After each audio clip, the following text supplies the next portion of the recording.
bitter criticism, and we are going to read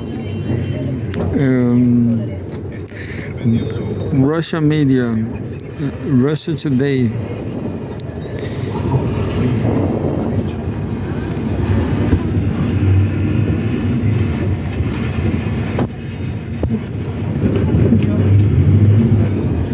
There's a live up there. What? Live updates from Syria, from Iran. I mean, Russia Today live updates from Iran.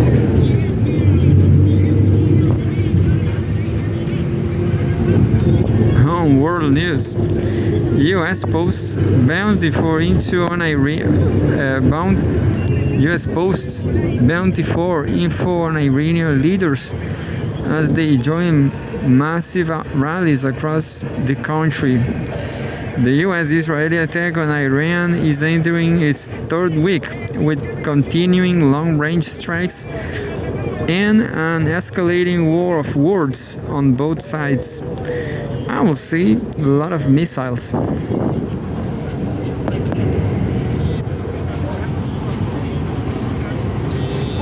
And there's a picture showing Iranian Foreign Minister Abbas Araghchi participates in the Quds Day rally in the capital Tehran, March 13. Cool. Washington continues to insist that it is quote-unquote winning the war on Iran, and that its warfighting capabilities have been significantly degraded after Israeli and U.S. forces carried out more than 15,000 strikes on targets across the country. Speaking at a press briefing on Friday, U.S. Secretary of War Pete Hegseth said the volume of Iranian missile and kamikaze drone strikes has dropped around 90% compared to the first days of hostilities. Tehran is no longer able to build additional weapons, while its leadership has gone into hiding, he asserted. Quote, Iran's leadership is in no better shape, desperate and hiding. They have gone underground, covering. That's what rats do, end quote. Hegseth stated.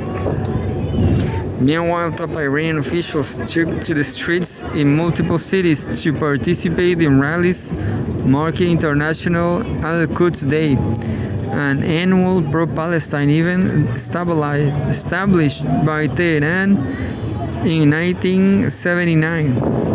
President Masoud Pezeshkian, Foreign Minister Abbas Araghchi, Supreme National Security Council Secretary Ali Larijani, and other senior officials were walking among the crowds. Larijani took the opportunity to ridicule Hegseth, stating that Iran's leaders have always been, quote, and still are among the people, end quote, unlike the top U.S. politicians who prefer, quote unquote, Epstein's Island instead. Here are the latest developments as Russia Today continues to bring you up to date. The U.S. Treasury temporarily lifted its sanctions on Russian oil shipments in order to reduce the burden on global energy markets.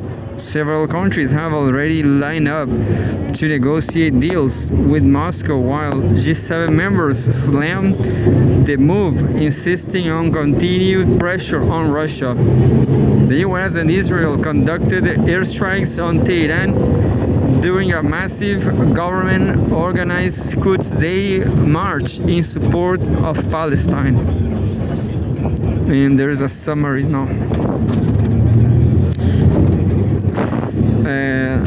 There's a live update, but this is the end. I'll say that Al Jazeera's live updates are far better. Far better. But here we go. US CENTCOM has announced that all 6 crew members of the US Air Force KC-135 Stratotanker have been confirmed that after the aircraft went down in quote-unquote friendly airspace during Operation Epic Fury, end quote, over western Iraq. Another point, U.S. Secretary of War Pete Hegseth has lashed out at the media for not being positive enough about the ongoing U.S.-Israeli attack on Iran. Speaking at a press briefing, Hegseth insisted that the U.S. has been, quote-unquote, decimating the radical Iranian regime's military in a way the world has never seen before. Follow our live coverage below for continuous updates. You can also read our previous updates here. Well, March 13. Tehran is allegedly considering allowing Israel oil tankers to pass through the Strait of Hormuz if their cargo is traded in Chinese yuan rather than US dollars. An unnamed senior Iranian official told CNN. Responding to a question from a Russia Today India correspondent earlier on Friday, Iran's ambassador to India, Mohammad Fatali, highlighted governing interests between the two countries, and when asked directly whether India will receive safe passage through the strait, he replied, quote unquote, yes, because India is our friend. The United States has been aggressively defending the petrodollar system, utilizing a combination of financial sanctions and military-backed pressure since its establishment in the 1970s. President Donald Trump has repeatedly accused BRICS nations of seeking to undermine the US dollar's dominance in global trade. Moscow argues Washington itself undermined its currency by using it as a weapon, while Russia and its partners were merely forced to seek alternatives. At least 6 Iranian civilians have been killed and 7 others injured in a suspected Israeli attack on a village in the central Markazi province, according to Fars News. Qatar has ordered evacuations from a number of specified areas as a temporary precautionary measure in the interest of public safety until the threat has subsided, end quote. The Interior Ministry has urged everyone to, quote unquote, rely on official sources for information and to adhere to the issued instructions, but did not immediately provide any specifics or list of affected areas.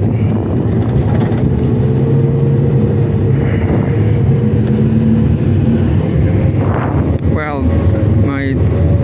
my cell phone broke, but here's again. That was all. That's it. Well, I will have to say Al Jazeera's cover live updates is better. How Russia's crisis diplomacy lifts sanctions and infuriated Zelensky. I'm not going to read that.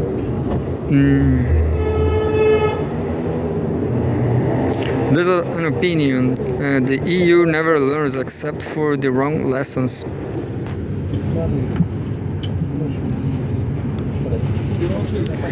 And says the bloc's economic situation was dire even before the shocks of the Iranian war, and yet it doubles down on supporting the US and Israel.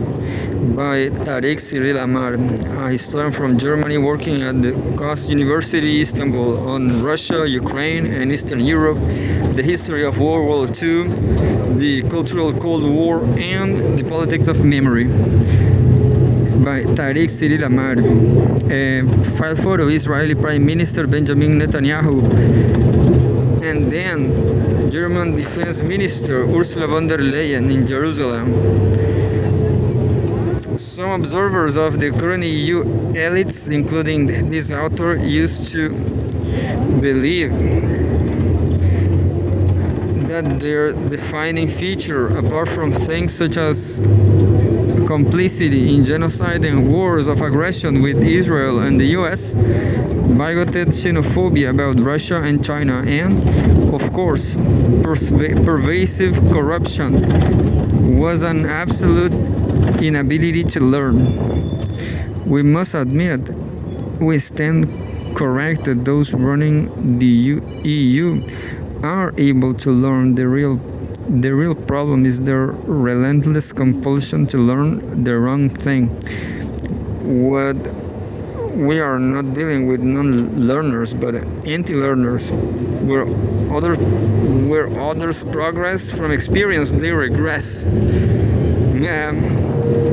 Case in point, their response to the fact that the US Israeli masters have started a war to end, if not strictly all them, at least all barely affordable energy supplies to the EU's economies, while its major players are already limping along on a spectrum between walking and wounded. For instance, France may be to comatose Germany, definitely. In Germany, still the largest single economy inside the EU, providing almost a fourth of the bloc's total GDP, industrial demand. Orders from factories fell by over 11% in January, such a decrease really collapse in orders is quote unquote drastic, as German Manager magazine notes. According to the Financial Times, this quote unquote very weak start into new year puts preceding and very modest signs of recovery from years of stagnation in doubt. Indeed, and all of that disappointing data was gathered before the fallout of the Iran war had even started.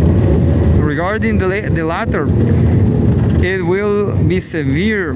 Even Berlin's Ministry of Economics admits that the risks stemming from the war's consequences, most of them still incoming, is substantial. In general, the Eurozone, different but covering most of the EU's, is not in good shape neither. According to Bloomberg, a very low and yet still over-optimistic Eurostat estimate of expansion by 0.3% for the last quarter of 2025 has just been revised downward to 0.2%. But frankly, who cares at that level of misery?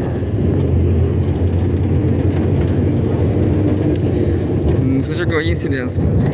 And for the Eurozone as well, America and Israel's unprovoked war against Iran is likely to make things much worse. Philip Lane, chief economist of the European Central Bank (ECB), has confirmed that much to be Financial Times, an enduring decrease in oil and gas supplies from the Middle East will, he warns, bring about a quote-unquote substantial spike in inflation and quote-unquote a sharp drop in output. And what is the EU leadership's response to this deeply depressing outlook for its economy and the European citizens depending on it?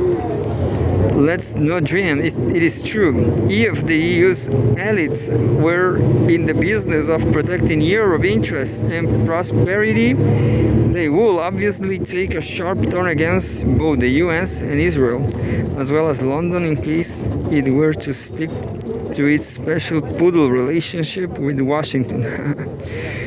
Yet, if the EU leadership had such priorities, it would long have turned against the US, for its blatant exploitation of its vassal regimes via first NATO overexpansion and now crippling overspending for Ukraine proxy war outsourcing and for devastating tariff warfare.